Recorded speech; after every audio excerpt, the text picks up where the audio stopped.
city, and it's been a pretty good game. It's kind of based on the works of H.P. Lovecraft. You know, the whole Call of Cthulhu that needs to be updated. Hint, hint. Needs to be updated and rebooted. Hint, hint. And this is close to it. This game has been quite challenging at certain points. It's more like a mystery, survival horror thing.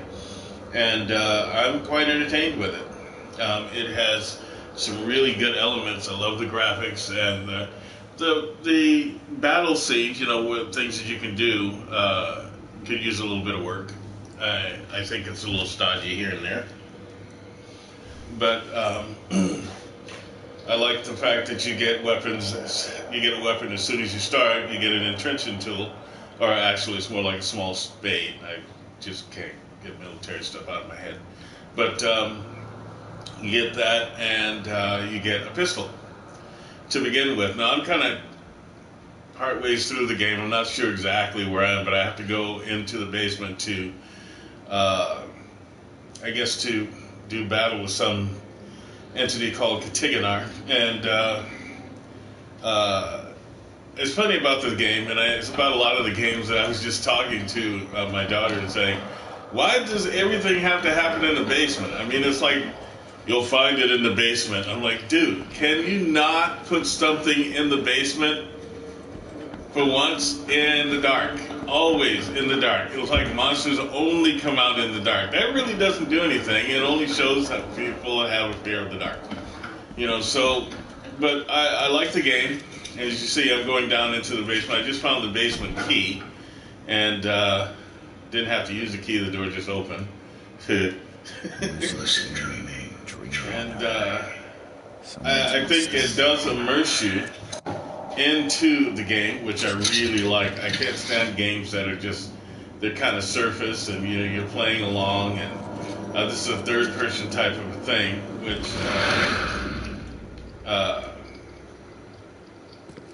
usually it's quite boring, but it's not here. As you see, I have spiritual vision, and I'm using that spiritual vision to go through certain walls and have certain psychic experiences and certain visionary experiences, which is really cool. Ammo is really, to find ammunition, you're kind of on your own here because there's not a whole lot, so you have to find it wherever you can. And sometimes you get it in little cabinets and things, but even then you have to build it up, which I actually kind of like because it makes it so that it's not really easy. Like I'm getting ready to get the update here.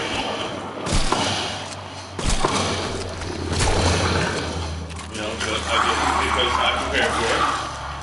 You know why? Because I have a shotgun. And shotguns love monsters. Just saying. You know, so you all know that. And you see, I just got through shooting these 3 creature thingies that pop up at you in the dark, in the basement. You know, and I've worked very, very hard to make sure that I had enough bullets to go down here. The funny part, and you see there's your map, you know, going in these cities. All of this basically happens in one area, kind of like a town or state or whatever, but there are different districts in the area. You have your inventory where you get to craft bullets and, you know, as many as you possibly can. I'm out of shotgun shells now, so I have to make more, but I don't have enough gunpowder to make shotgun shells. But when I do get enough gunpowder to make shotgun shells, you can pretty much believe that I'm going to. Like I said, you find them in these cabinets that are like this, and the interesting thing is you use your spiritual vision, it lights up pretty good. You know, so there's no, it's not really that difficult, you know. Usually the games when you have to find different supplies, sometimes they're challenging, really challenging, and I would say that this is kind of challenging, but not super challenging. Okay, so Laudanum, which for a while was sold legally.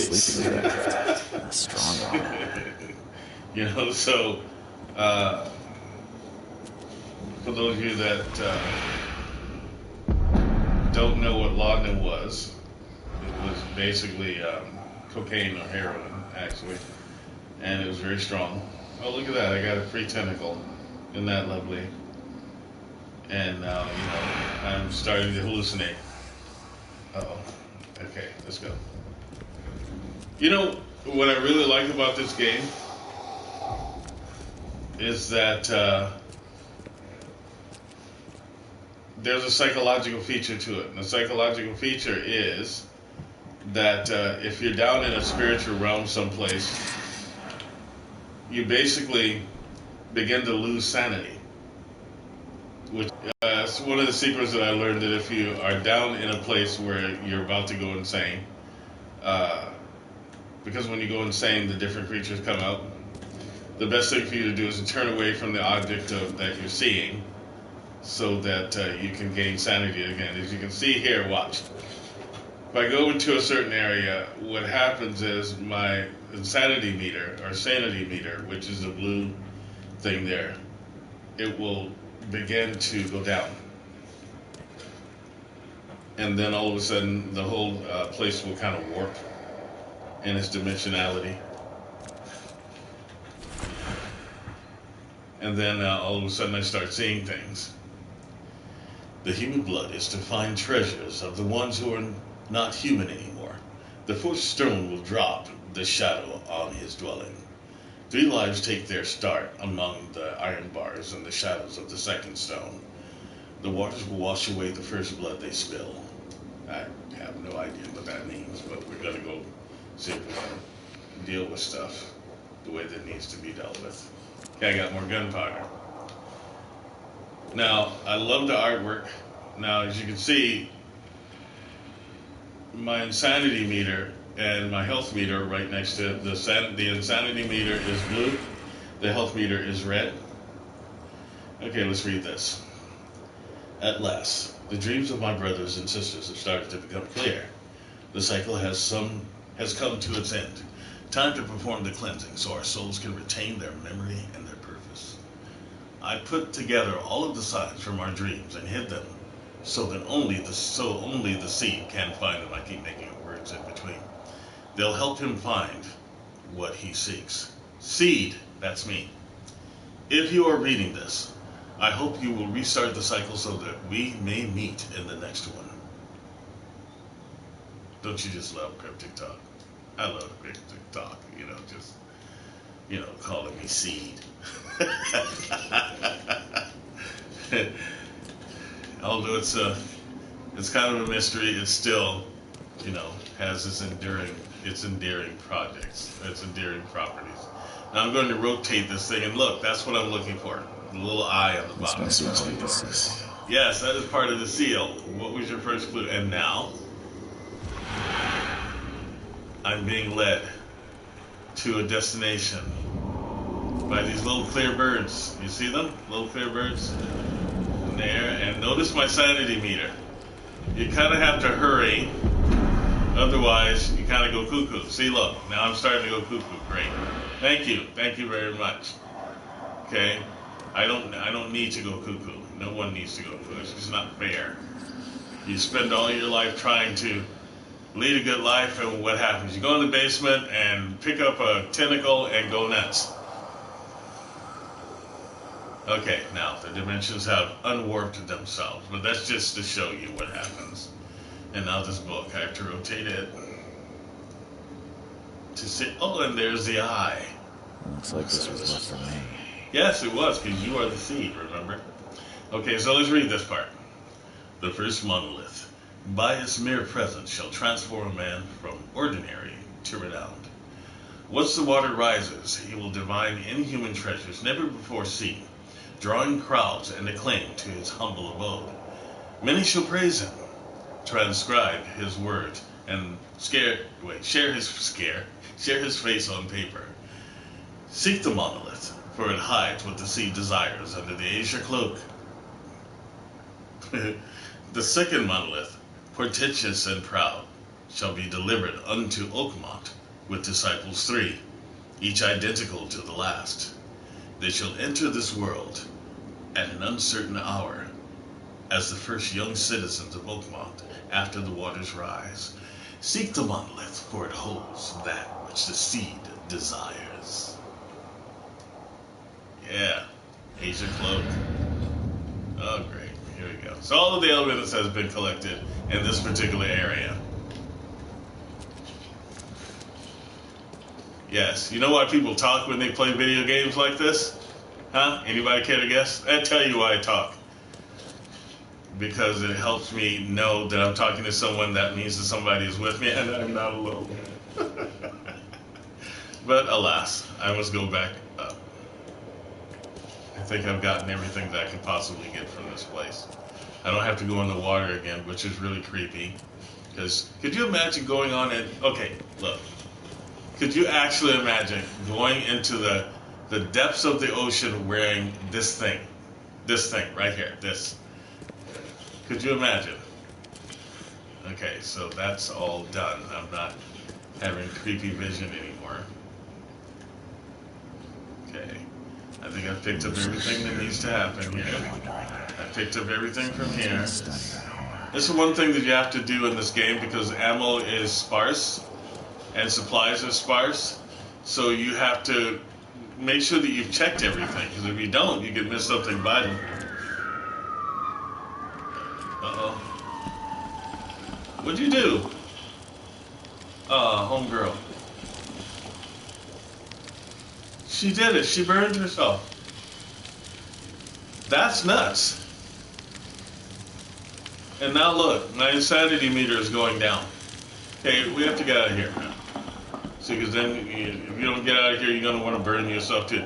Look, dude, Bird set himself on fire, right? And then tried to run out the door. That's kind of what everyone did.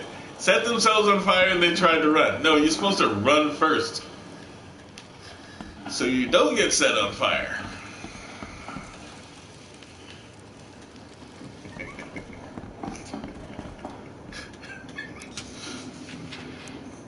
I'm sorry, that's just kind of dumb. But, it takes all kinds of things, She was a nice lady, too. Yeah. The whole brother thing was a little creepy, because I never met her. Could at least wait until I meet her on Facebook. We become friends and stuff. So, okay, so what do I have to do now?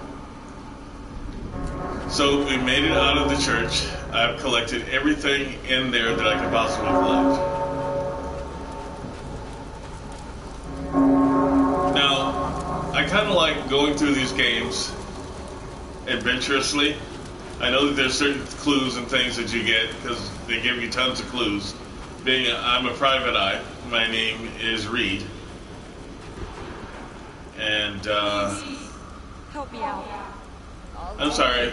I would love to help you out, but they won't let me. See, I can walk right up to you and not help you out, which is kind of Republican of me, but it's okay. Maybe they'll fix that in the future.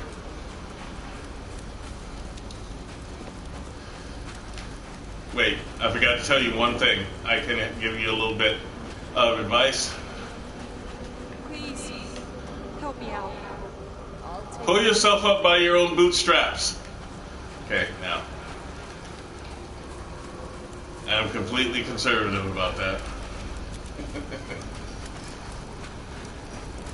For all of you conservatives that may be watching, I'm just messing with you. Don't get mad. I know you people are sensitive. But nothing to get mad about. I smell the gasoline even from here. Why would anyone need so much? To set themselves on fire. And other people on fire who tried to escape. Okay, now here's where we have to go to our... We have to go to our casebook here and put things together, right? They give you these different clues, and you only have these clues to operate off of, okay? So the second monolith, I have to make it to. This is the first part of the instructions. Okay, the first monolith, Viceman President's transfer, blah, blah, blah, blah, blah, blah, blah, blah. Blah, blah, blah, blah, blah. Okay. Beneath the Asia cloak, remember that one? So now we have to go to the second one, which is located somewhere. Okay, so it's delivered in Oakmont. And I have to seek the monolith where it holds that which the sea desires. Oh man, I am not going back into the water again. That was creepy. Okay, here we go. So I'm gonna have to find that someplace. But first I have to go to what they call, I forgot to go to, what they call the mind place. This is where you put all of your clues together. Right? And then it comes up,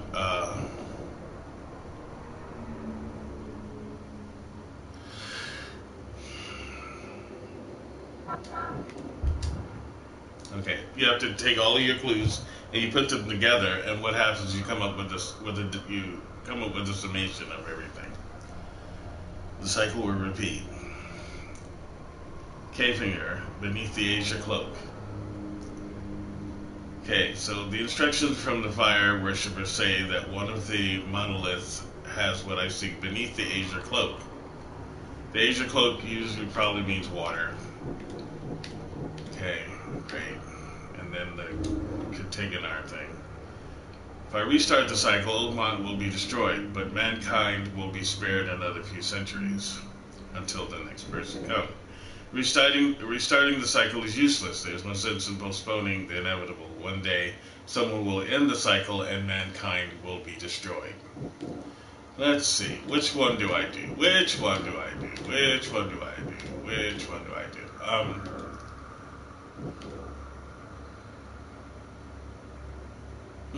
I might survive, right? Restarting the cycle is useless. The prophecy doesn't say that I'll die if I enter Katiganar. There's a chance I might survive. However, how about if I do this? Restart the cycle, save mankind. Okay. Oh, this is such a decision. You know, I can save mankind.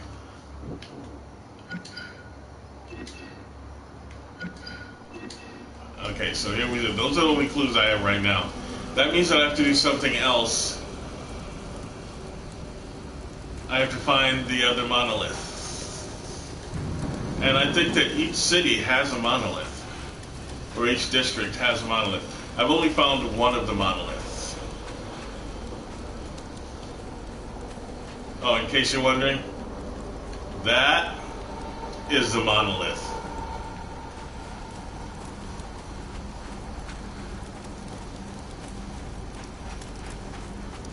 But this is the statue that was in there where they burned themselves.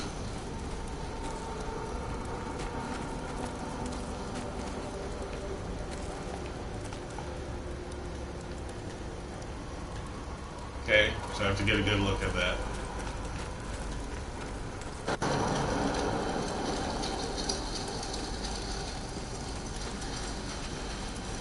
Anyway, I'm going to check things out. I want to see if I can go to another... What have we here? Pretty drastic way to get rid of the past.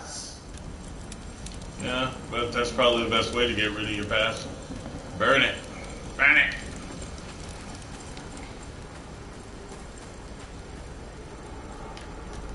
St. Michael's Church of the Burning Bush. Let the flame redeem your sins. But, again, if you're looking for something really good to get involved in, I might recommend this game. It has some good things about it. I would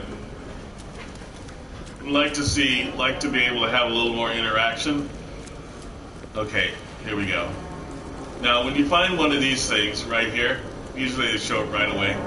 You go in it, and it takes you to this whole negaverse. You know, it's kind of creepy with the bells. Could you imagine if the sky looked like that all of a sudden? Like you walked into this place and all of a sudden everything looked this way?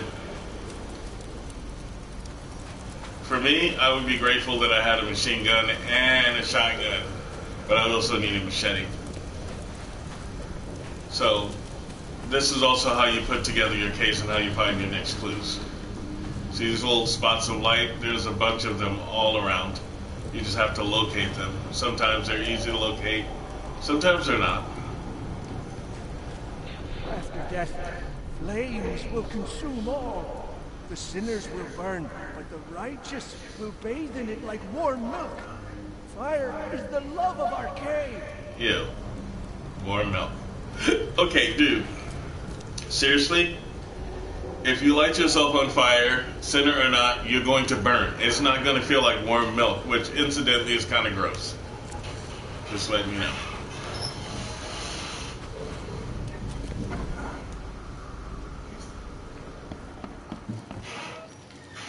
So, we still have more clues to look for. Uh-oh. What did I do? That was bizarre. Let's go out here. Usually it doesn't disappear like that until I've actually made a summation of everything. I think that's rather strange. That means I missed something, which is highly likely. Smell the gasoline even from here. Yeah, we heard that. Why would anyone need so much? You know, for those of you that may be watching, I love gaming. I am in no way, shape, or form one of those snazzy guys that can, like, run through things. I make mistakes. And I enjoy the mistakes because then I get more of the adventure. So I'm going to go back down here and see if that thing appears again. If not, oh, look at there. There it is. That means that I went too far. And I have no idea why I went too far. Okay, so here's that. Riches, and your sins will be burned with them. Feed the sacred fire. Feed the sacred fire. Alright. That means that I was going the wrong way. So where should I go now? Okay, so that's one. Blue. And there's the second one.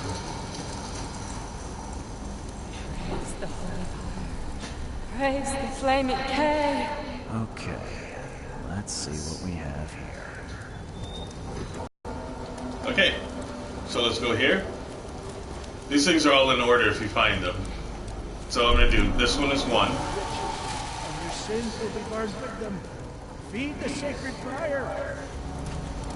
And then we go up here. That's two. Praise the flaming K. Praise the flaming K. And this one is obviously three. That bell is really creepy. It's cool, but it's creepy. After death, flames will consume all. Warm milk Sinners again. will burn, but the righteous will bathe in it like warm milk. No. Fire is the love of our cave. These fire worshippers are zealous. I wonder what other rites they use to glorify their flaming deity. And there goes my insanity meter. Look, you see I get all dizzy and stuff. And then everything around me goes a little haywire. And then if we wait a second or move around, it comes back to the normal third dimension. Anyway, I just wanted to, I have to get back to work, but, you know, I took a few minutes to play. And I really enjoy this game. Remember, it is called The Sinking City. It is worth your time. It is worth the money. I will give it maybe a 8.5 out of 9. 8.5 out of 10. I think it's really, really great. So, if you have the time, you have the inclination, play it. But I do have to warn you, for those of you that are into mysteries and those of you that are into H.P. Lovecraft, it will really like take up a lot of your time because you really get into it. Because I really love this game. I've always liked the whole Call of Cthulhu series. You know, I read many of the books and many of the H.P. Lovecraft works, and this is probably one of the best ones that I've seen when it comes to the works of H.P. Lovecraft. So, I'll talk to you guys next time. Please give me a like, and if you like, become a subscriber. And I will talk to you all soon. Z out.